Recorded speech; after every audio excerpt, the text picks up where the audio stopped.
اگر لوگوں کو پتہ چل جائے کہ رمضان میں کیا ہے تو وہ آرزو کریں کہ پورا سال ہی رمضان رہے۔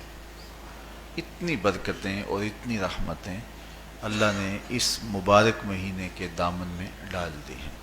یا ایھا الذین آمنوا کتب علیکم الصیام کما کتب علی الذین من قبلکم، کہ اے ایمان والو تمہارے اوپر روزے فرض کیے گئے ہیں جس طرح تم سے پہلوں پہ فرض کیے گئے تھے۔ کیوں فرض کیے گئے؟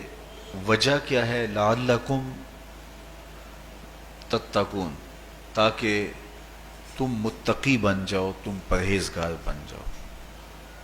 تو روزے کی فرضیت کا نتیجہ تقوی کا حاصل ہونا ہے، اتقاء کی دولت کا نصیب ہونا ہے۔ تو اس آیت کریمہ میں تین چیزیں بیان کی گئی۔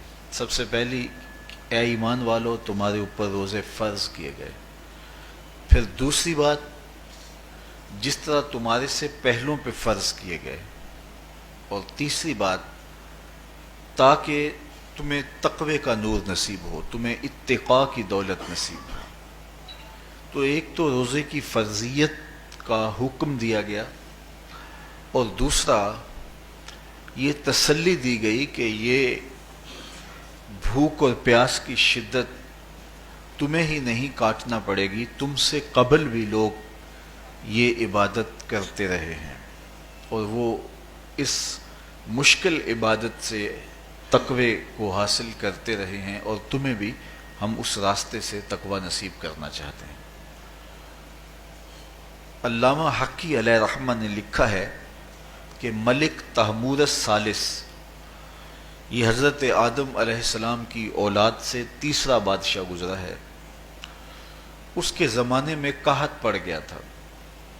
تو اس نے اپنی قوم کو یہ حکم دیا کہ ایک وقت کا کھانا آپ کھا لیں اور ایک وقت کا کھانا بچائیں، اور وہ قحط زدہ علاقوں میں بھیجیں۔ تو قوم نے اس حکم کو بصر و چشم قبول کیا، اور ایک وقت کا فاقہ کاٹ کے اپنے ان بھائیوں کے لیے وہ کھانا بھیجتے جو قحط میں مبتلا تھے۔ قوم کی یہ ادا اللہ کو پسند آ گئی، اور وقت کے نبی پر وحی کی گئی کہ تمہارے اس عمل کو ہم عبادت قرار دیتے ہیں۔ تو حضرت آدم علیہ السلام کے بعد متصل ہی یہ عبادت فرض کی گئی، اور پھر جتنی بھی ملتیں، قومیں اور امتیں آئیں ان میں روزے کی تحسین کی گئی اور روزے کی تلقین کی گئی۔ روزہ اس لیے فرض کیا گیا کہ تمہیں تقوی نصیب ہو جائے، اتقاء کی دولت نصیب ہو۔ اب سوال یہ ہے، کیا تقوی بھوک اور پیاس سے حاصل ہوتا ہے؟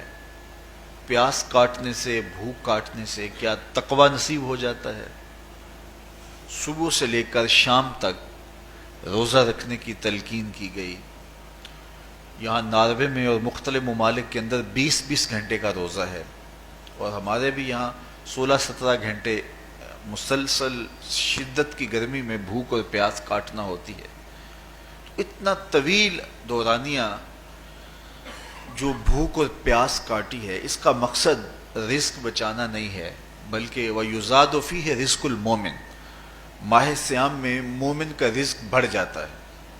آپ اپنا بجٹ دیکھ لیجئے، باقی مہینوں کی نسبت ماہ سیام میں آپ کے اخراجات زیادہ ہوتے ہیں اور کشادگی ہوتی ہے۔ تو یہ کوئی خوراک بچاؤ مہم نہیں ہے، بلکہ رزق تو بڑھ جاتا ہے، لیکن اس کے باوجود 20 گھنٹے، 17 18 گھنٹے پیاس اور بھوک کاٹنا، اس کا کوئی مقصد ہے تو وہ مقصد قرآن نے بیان کیا کہ اس کے نتیجے میں تمہیں اتقاء کی دولت ملے گی، تمہیں تقوی کا نور نصیب